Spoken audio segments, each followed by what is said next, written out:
Sorry, I got cut off there, guys. I'll talk a little faster this time. We're almost done with this portion of the lymphatic system anyway. We're not going into too much more depth. So, looking at the spleen again, this is going to be an area where we're gonna have a lot of lymphoid tissue positioned to support your immune system as far as defending you, fighting against invaders. Okay, and it's got some special functions you can read.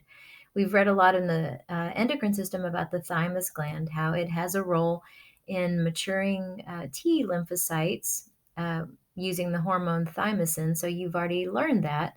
Here we can kind of see the interior of it. You can see the different regions of it. I want to refer to a term right here. It says here, site of mature immunocompetent T cells. What this word immunocompetent means is, you know what the word competent means, that it's like able or skilled.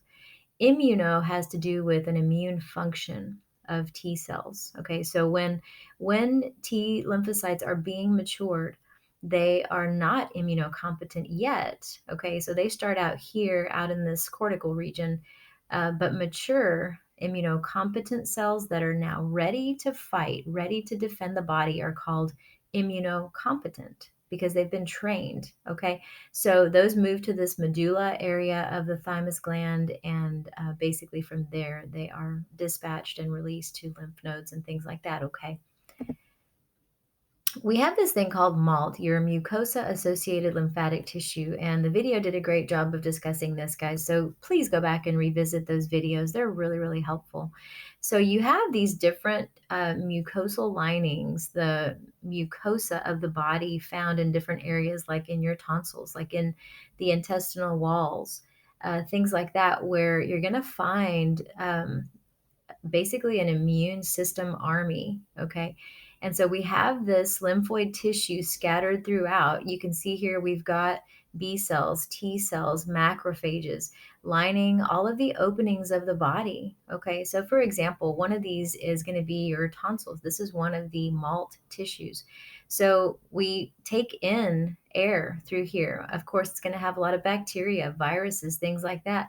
So your pharynx is lined with these lymphoid tissues so that we can trap invaders. And look, right here, you can see an army battling an invader here. We've got pus as an evidence of this battle.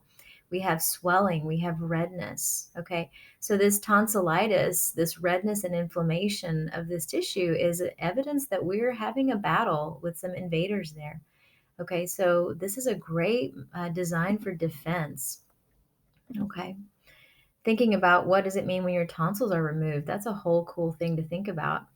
We'll talk more about that later, hopefully. So, in your intestinal wall, you have things called Peyer's patches. Okay, again, so we've taken food into the digestive system.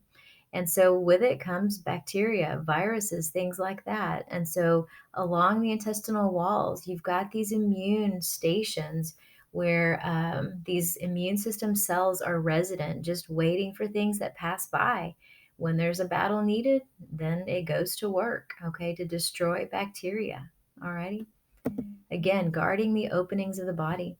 At the beginning of the large intestine, you have a really cool structure called the cecum. For some reason, this picture is not coming through.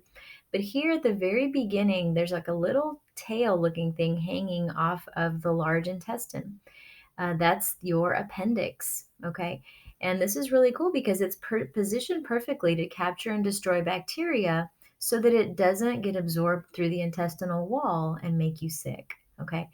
Um, when the appendix becomes inflamed, sometimes the battle gets the best of the appendix and it gets overwhelmed with pathogens to fight. Okay, the problem with that is that if this ruptures, and you think about what's in it, bacteria, viruses, pathogens, if this bursts, guess what gets flooded throughout the body? Okay, that's why a burst appendix can be very, very dangerous and can cause sepsis, which is, basically infection running throughout the body. Okay. So your appendix is not something that's just, oh, cool, I had my appendix removed, no big deal. It actually does have a very important function. So take a look at those pictures of the large intestine so you can see that appendix. All right, the next video is going to go into your innate or non-specific defenses. So I will see you then.